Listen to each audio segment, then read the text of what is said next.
Salam damai sejahtera saudara-saudariku terkasih dalam Kristus Yesus. Apa pernah terpikir kenapa kita dilahirkan? Pernah ada seorang sahabat bertanya pada saya, apa saya tahu kenapa saya dilahirkan? Rupanya dia bertanya itu karena dia sendiri sedang struggle dengan hidupnya. Saya pun jadi berpikir, iya ya, apa sih rencana Tuhan dalam hidup saya?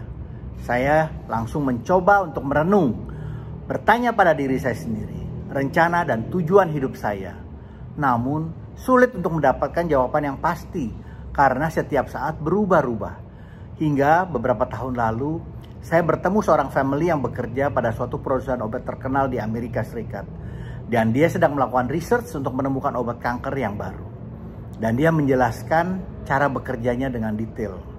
Di sini saya baru sadar bahwa kalau kita mau tahu kegunaan dari apapun juga, cara paling mudah adalah bertanya pada inventornya, penemunya, ya, penciptanya. Atau ingat, pada saat kita beli sesuatu barang, bukankah kita selalu baca manualnya untuk tahu kegunaannya? Wah, kenapa nggak kepikir dari dulu ya? Kalau mau tahu rencana hidup kita, tentunya kita harus bertanya pada Sang Pencipta, bukan? Tuhan. Atau mungkin juga kita bisa baca manualnya, The Book of Life, The Bible. Ya, benar. Alkitab kita, dan ternyata barang itu ada di dekat kita. Bagi kita yang sudah berkeluarga dan mempunyai anak, kalau boleh, mari kita coba bertanya pada diri kita sendiri. Kenapa kita mau punya anak? Tentunya akan ada banyak berbagai macam jawaban. Tapi semuanya tentu akan bermuara pada supaya kita hidup bahagia. Kita bahagia mendapatkan keluarga yang utuh, komplit, dan penuh. Tentu ada juga orang yang tidak mau punya anak dengan alasan tidak mau repot, tidak mau susah. Artinya mereka pun khawatir tidak bahagia. Tapi kalau kita balik, tentunya pilihan untuk punya anak pun adalah untuk memperoleh kebahagiaan dalam hidup. Saya sering terbangun di waktu malam untuk ke belakang. Saya masuk ke kamar anak-anak hanya untuk melihatnya. Kadang hanya memperbaiki selimut yang tersingkap atau mungkin memperbaiki letak bantal dan guling mereka. Dengan melihat mereka tidur pun saya sudah bahagia. Bahkan saya bisa tersenyum sendiri. Saya rasa banyak di antara kita orang tua yang melakukan hal yang sama. Juga mendoakan agar hidup mereka dipermudah, selalu dalam perlindungan Tuhan, dan mereka bisa hidup berbahagia serta dilancarkan agar cita-citanya dapat tercapai. Yang tentunya dapat membanggakan kita, dan kita pun akan bahagia melihat dia bahagia. Intinya kita semua ingin anak kita hidup berbahagia sehingga kita pun dapat berbahagia dan bangga. Saya rasa Tuhan pun demikian. Tuhan memberi kita hidup karena Tuhan juga akan bahagia melihat kita anak-anaknya berbahagia. Mungkin boleh disimpulkan salah satu tujuan hidup kita adalah untuk membahagiakan Tuhan dengan memuliakan Dia.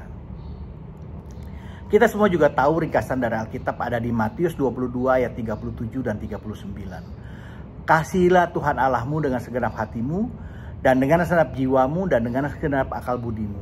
Serta kasihilah sesamamu manusia seperti dirimu sendiri. Karena Allah itu kasih, maka Dia juga mau kita semua anak-anaknya mempunyai kasih. Perjanjian Lama mengatakan pada Hosea 6 ayat 6, Aku menyukai kasih setia dan bukan korban sembelihan, dan menyukai pengenalan akan Tuhan daripada korban bakaran. Bahkan dengan jelas Yesus mengatakan dalam Matius 9 ayat 13 dan Matius 12 ayat 7, yang kuhendaki adalah belas kasihan dan bukan persembahan. Tentunya Tuhan akan bahagia kalau kita bahagia, dan kita akan berbahagia kalau kita mempunyai kasih dan hidup dengan pengenalan akan Allah. Jadi salah satu tujuan hidup kita yang terpenting adalah untuk dapat hidup berbahagia dan penuh kasih akan Allah, yang dapat diraih dengan mengenal Allah lebih dekat sehingga semakin tumbuh kasih dalam diri kita. Untuk dapat lebih mengasihi sesama lebih lagi. Melihat itu semua, tentunya Tuhan akan senang dan bangga.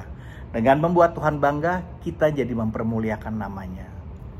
Kadang ada orang yang tahu segala macam pengetahuan, hebat dalam bidang sains, teknik, art, bahkan bisa sukses di segala bidang. Mungkin bisa menjadi kaya raya dan bahkan kaya sekali.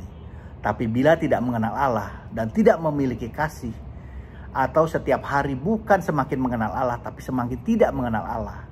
Setiap hari bukan semakin dekat dengan Allah, melainkan semakin jauh dari Allah. Bahkan semakin hari bukan semakin memiliki kasih, tapi semakin berkurang kasih dalam dirinya. Jangan sampai ada orang yang dikenal sebagai hamba Tuhan, tapi dalam hidupnya, pekerjaannya tidak memiliki kasih. Bahkan memakan dan menghancurkan yang lebih kecil.